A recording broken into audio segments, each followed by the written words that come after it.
제가 커서 가장 아쉬운 것, 계속해서 우리 아이들한테 얘기하는 것이 무엇이냐면, 내가 어렸을 때 태권도와 같은 운동을 배우지 못한 것이다.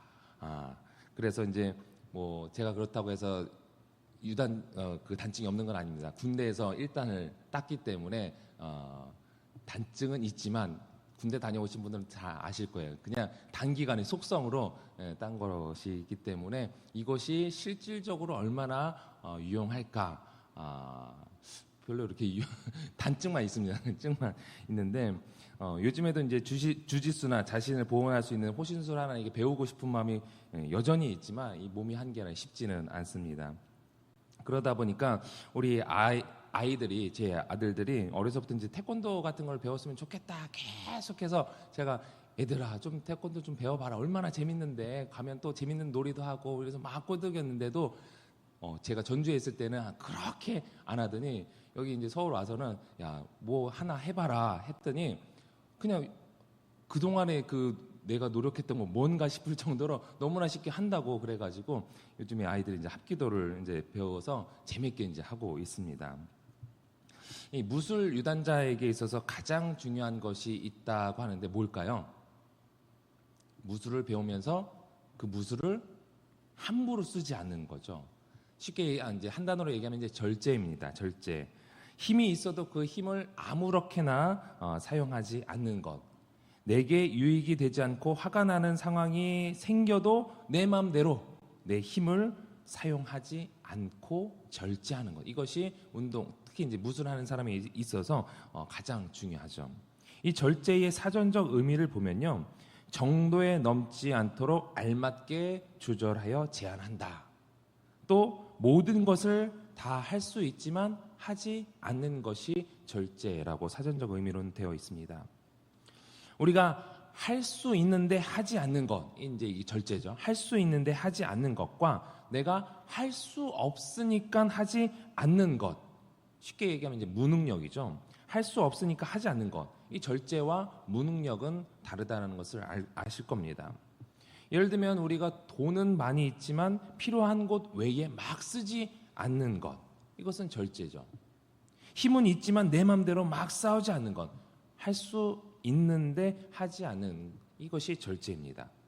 반대로 돈이 없으니까 쓸 수 없는 것, 힘이 없으니까 싸우고 싶어도 내가 질 것 같으니까 싸우지 않는 것, 이것은 할 수 없으니까 하지 못하는 것이죠. 이 차이가 있다는 것입니다.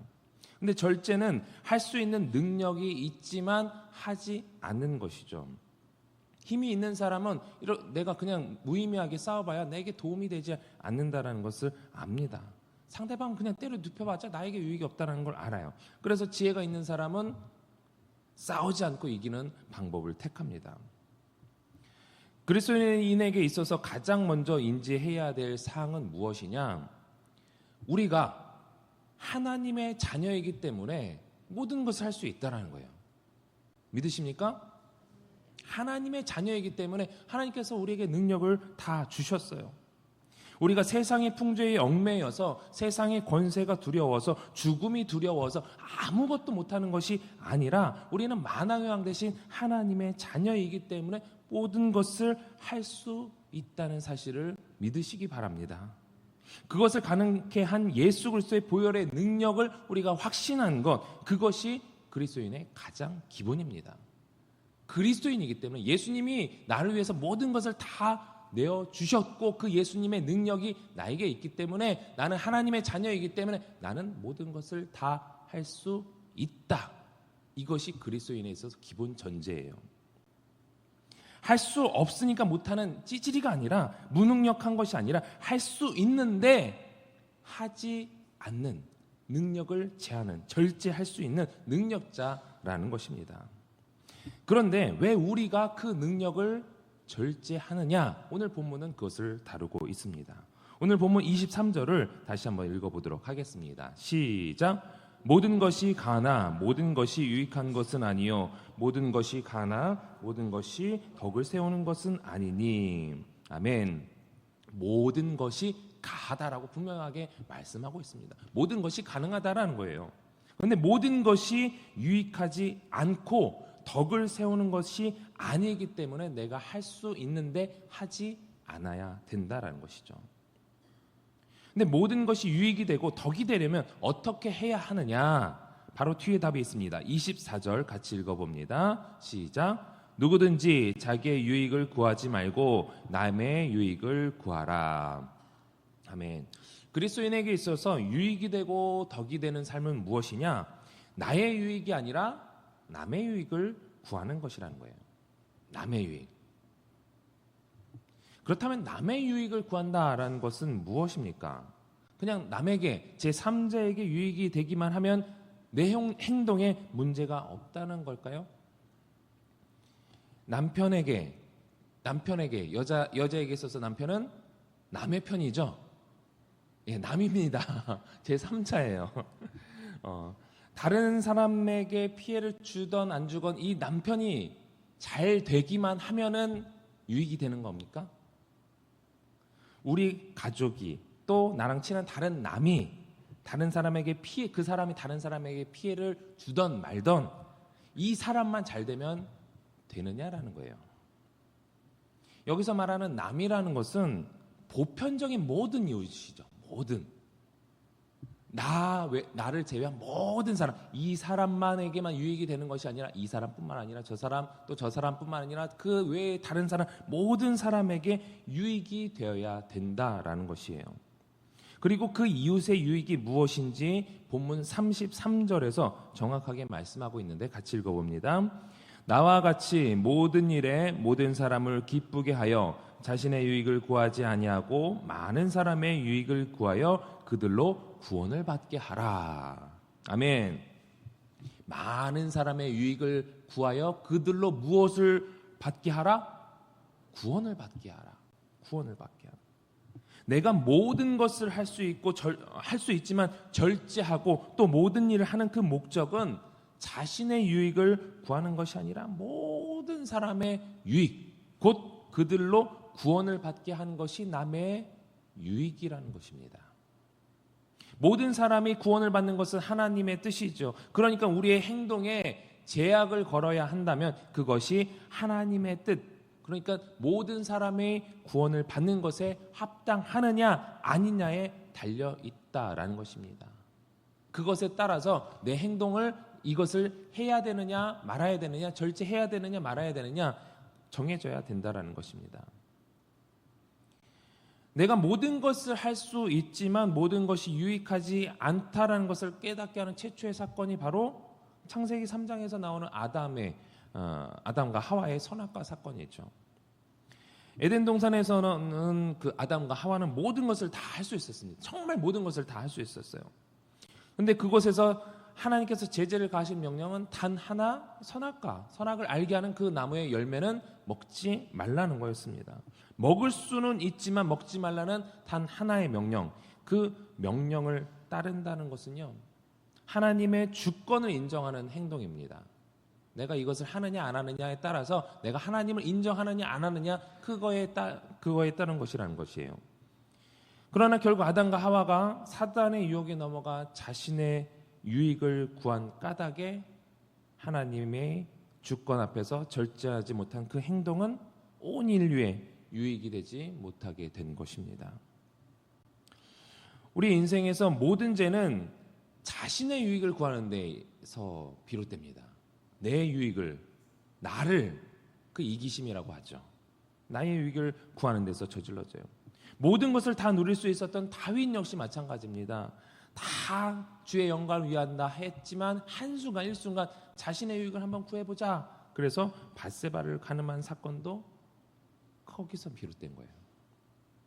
그래서 다윗 개인은 하나님께 철저히 회개해서 용서를 받았을지 모르지만 그로 인해서 이스라엘은 계속해서 여러 문제가 생겼습니다. 여러 피해가 생겼어요. 단 한 사람의 그 이기심 때문에 그 나라가 전체적으로 피해를 봤다라는 것입니다. 우리에게 주어진 자유, 또 하나님께서 회복시키신 그리스도 안에서의 그 자유의 삶, 모든 것을 다 할 수 있는 그 자유의 삶, 그 삶은 온전히 나 자신이 아닌 그리스도의 영광을 위한 삶이 되어야 할 줄 믿습니다. 그리스도인에게 자유가 주어졌지만 그것은 무책임을 얘기하는 것이 아니에요. 그리스도인으로서 우리에게 주어진 세상을 향한 책임이 있다라는 것입니다. 그 책임이 무엇입니까?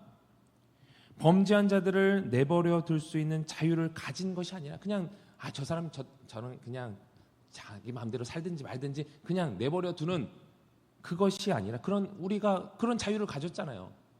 저 사람이 저렇게 살든 말든 내 알 바 아니야. 그런 자유를 사실은 우리가 가지고 있습니다. 그런데 그 자유를 내가 누리는 것이 아니라 적극적으로 그들을 사랑해야 한다는 새로운 진리를 가지게 된 것입니다. 그것이 그리스도인의 책임이에요. 그들을 사랑으로 품고 구원에 이르게 해야 할 책임이 있다라는 것입니다. 전도팀이 왜 힘들게 그렇게 매주 이렇게 시간을 정해서 돈을 투자해서 왜 나갑니까? 왜? 그들을 사랑으로 품어야 할 그 책임, 그 사명감을 알고 있기 때문에 구원에 이르게 할 책임이 있다라는 것을 알고 있기 때문에 그렇게 나가는 것입니다.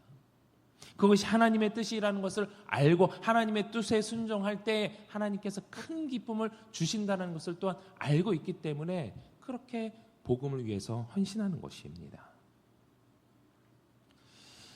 그렇기 때문에 본문을 보면은 당시 이슈가 되었던 우상의 제물에 대한 언급이 계속해서 나오고 있습니다. 세 가지 사례를 말하고 있는데요. 첫 번째를 보면은 25절, 26절 같이 읽어보겠습니다. 25절, 26절 시작. 무릇 시장에서 파는 것은 양심을 위하여 묻지 말고 먹으라. 이는 땅과 거기 충만한 것이 주의 것임이라. 당시는 이제 황제 숭배 또 우상 숭배가 이제 만연하게 이루어졌습니다.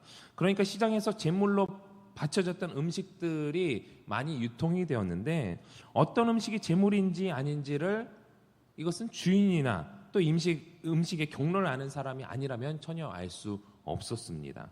그러다가 괜히 물어봤다 이게 제물이다 라고 한다면 믿음이 약한 자들이 넘어질 수 있기 때문에 묻지 말고 그냥 먹으라는 거예요. 그러니까 그리스도인은 사실 모든 것을 다 할 수 있으나 믿지 않는 사람들이 넘어질 그 광경을 보고 그 상황을 보고 넘어질 수 있기 때문에 묻지 말고 먹으라는 거예요. 두 번째로 보면요 27절입니다. 27절 같이 읽어봅니다. 시작. 불신자 중 누가 너희를 청할 때 너희가 가고자 하거든 너희 앞에 차려놓은 것은 무엇이든지 양심을 위하여 묻지 말고 먹으라. 불신자 초청을 해서 음식을 차렸는데 괜히 물어봤다가 이거 역시 괜히 제물이라 해서 안 먹게 되면 어떻게 돼요? 초청한 사람 입장에서 내가 정성껏 차렸는데 왜 안 먹어? 하면서 시험에 들 수 있죠. 난처해질 수 있습니다. 혹은 내가 상관없다 해서 먹게 되면 일행 중에 물어본 상황에서 상관없다 해서 난 상관없어요. 제물이든 뭐든 상관이 없어 했는데 그냥 먹었다라고 했을 때 그 일행 중에 믿음이 있는 자들 중에 믿음이 약한 제물은 먹으면 안 되는데 혹시 이런 생각을 갖고 있는 사람이 있을 수 있잖아요. 그런데 그 사람들에게 시험거리를 줄 수 있기 때문에 아예 묻지 말고 먹으라는 거예요. 세 번째는 28절입니다. 28절 시작. 누가 너희에게 이것이 제물이라 말하거든 말게 한 자와 그 양심을 위하여 먹지 말라. 같은 현장에서 누가 의도적으로 이거 제물인데 라고 한다면 그것을 말한 사람 입장에서는 이게 우리는 기본적으로 그리스도인이기 때문에 먹으나 안 먹으나 사실 상관이 없어요. 모든 것이 가다 이것을 전제로 하고 있습니다. 그런데 그것을 말한 사람 입장에서는 왜 그걸 얘기했겠어요? 이거 제물인데 이걸 왜 얘기를 했겠어요? 본인 생각에는 제물은 먹으면 안 되는데 라는 생각을 갖고 있기 때문에 그 사람의 믿음을 위해서 그 연약한 믿음을 위해서 먹지 말라라는 거예요. 그 양심을 생각해서 또 일행 중에서도 같은 생각을 가지고 있는 사람들이 있기 때문에 시험거리를 주지 않기 위해서 먹지 말라고 하는 것입니다. 그러니까 이 세 가지 상황 모든 것들을 공통적으로 말하는 바는 무엇이냐면 바울이 더 많은 영혼을 구하고자 상대방의 입장을 고려한다는 데 있습니다. 고린도전서 9장 19절에서 23절을 보면요 이것이 더 분명해지는데 길지만 우리 같이 한번 읽어보겠습니다. 시작. 내가 모든 사람에게서 자유로우나 스스로 모든 사람에게 종이 된 것은 더 많은 사람을 얻고자 함이라. 유대인들에게 내가 유대인과 같이 된 것은 유대인들을 얻고자 함이요 율법 아래에 있는 자들에게는 내가 율법 아래에 있지 아니하나 율법 아래에 있는 자 같이 된 것은 율법 아래에 있는 자들을 얻고자 함이요 율법 없는 자에게는 내가 하나님께는 율법 없는 자가 아니요 도리어 그리스도의 율법 아래에 있는 자나 율법 없는 자와 같이 된 것은 율법 없는 자들을 얻고자 함이라.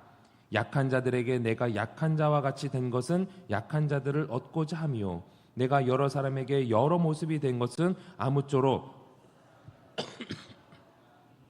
내가 복음을 위하여 모든 것을 행함은 복음에 참여하고자 함이라. 아멘. 바울은요, 때로는 종이 되고 때로는 약한 자가 되고 때로는 율법 있는 자에게 또는 없는 자에게 모든 상황에 다 그에 맞춰서 본인의 삶, 어떻게 보면 좀 카멜레온 같아요. 이 사람에게 있어서는 이렇게 변하고 저 사람에게 있어서는 저렇게 변하고. 그렇다고 해서 바울이 능력이 없는 것이 아니에요. 못하는 것이 없는 게 아니에요. 할 수 있는데 다 할 수 있지만 안 하고, 안 할 수 있지만 또 해야 되고. 왜 그랬습니까? 복음을 위하여, 복음을 위하여, 한 영혼을 위하여 그렇게 했다라는 것입니다. 우리 그리스도인에게 있어서 가장 중요한 것은요, 예수 그리스도 안에서 모든 것을 할 수 있다라는 능력자로서의 확신입니다. 모든 것이 가다. 모든 것이 가다. 그 어떤 것도 우리를 만왕의 왕 되신 그리스도의 왕 되신 하나님의 사랑에서 끊을 수 없습니다. 그 하나님의 사랑에서 우리가 끊어질 수 없다라고 한다면 우리는 그 능력이 계속해서 공급되어지고 있다라는 거예요. 그 능력으로 우리가 무엇을 할 수 있느냐, 또 해야 되는데 하지 않느냐, 그것이 하나님의 영광을 위한 삶인 줄 믿습니다. 어제 이제 사무총회가 끝났고 또 새로운 표어로서 다음 세대의 희망을, 또 예비된 영혼에게 복음을이라는 표어가 우리에게 주어졌습니다. 정말 우리 어린 아이들, 또 다음 세대 아이들 정말 어렵습니다. 교육부서 또 교사 하시는 분들 아실 거예요. 그런데 그 아이들이 변화될 때에 그 정말 하나님께서 주신 그 기쁨은 이루 말할 수가 없습니다. 그 한 영혼이 자라서 또 이제 어려서부터 그 아이들을 이제 교육하신 그 교사분들은 아실 거예요. 그 아이들이 자라서 유년부 되고 초등부 되고 또 중등부 되고 고등부 되고 청년부에서 막 봉사하시는 모습을 보면 이제 막 교사 경험이 이제 오래되신 분들 아마 그런 것을 보시면서 내가 어떻게 그렇게 어렸을 때 내가 교사였을 때 그 아이들을 위해서 그렇게 기도하고 했더니 나를 통해서든 또 다른 사람을 통해서든 이 아이들이 이렇게 잘 자라는 것을 봤을 때에 얼마나 기쁨이 되고 보람이 되고 또 한 영혼이 이렇게 한 교회를 세워가는 것을 봤을 때, 또 가정을 세우는 것을 봤을 때에 얼마나 보람되는지 다 아실 겁니다.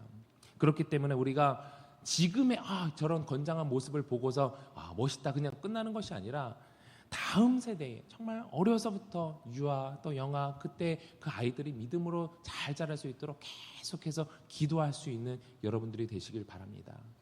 내 아이 아닌데 이것이 아니라 지나가는 아이들을 봤을 때, 또 여러분들이 교회에서뿐만 아니라 나가서 지나가는 뛰어다니는 아이들을, 학생들을 봤을 때 한 번이라도 잠깐이라도 그 아이들을 위해서 기도할 수 있는 여러분들이 되시길 바랍니다.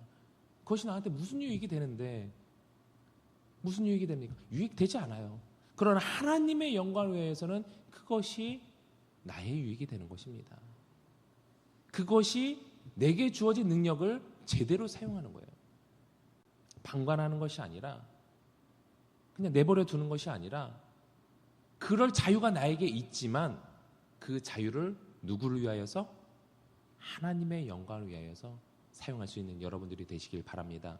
그렇게 할 때에 한 영혼 한 영혼이 우리 서울제일교회에 오고 또 다른 교회에 오고 하나님 나라에 점점 참여할 수 있는 많은 아이들이 늘어남으로 인해서 다음 세대의 희망을, 그래서 또 예비된 영혼들에게 복음이 전해짐으로 말미암아 하나님의 나라가 더욱더 확장되는 일들이 여러분을 통하여서 일어날 수 있게 되기를 주님의 이름으로 축원합니다. 기도하겠습니다. 우리 함께 기도할 때에 오늘 말씀을 통해서 우리가 무엇보다도 우리 자신이 내가 하나님의 자녀로서 모든 것을 다 할 수 있는 능력자라는 것을 인식하시고, 그러할 때에 능력자로서의 삶을 확신할 때에 그 능력을 나의 유익이 아닌 남의 유익을 구하며 주의 영광을 위한 삶을 사는데 사용하게 해달라고, 나에게 주어진 모든 삶을 주님께, 주님의 영광을 위한 삶을 살 수 있게 해달라고 기도하시고, 또 우리 다음 세대를 위해서 기도하시고, 또 우리 담임 목사님 신대원 정책 세미나를 가셨습니다. 동문대회 정책 세미나를 가셨는데, 그곳에서도 또 자원 세미나를 통하여서 신대원을 잘 살리고 또 하나님의 영광을 위한 정책 잘 이루어질 수 있게 해달라고, 또 둔촌동 시대가 활짝 열리게 해달라고, 또 각자의 기도 제목을 놓고 우리 주님 세 번 간절히 부르고 통성으로 기도하겠습니다. 주여,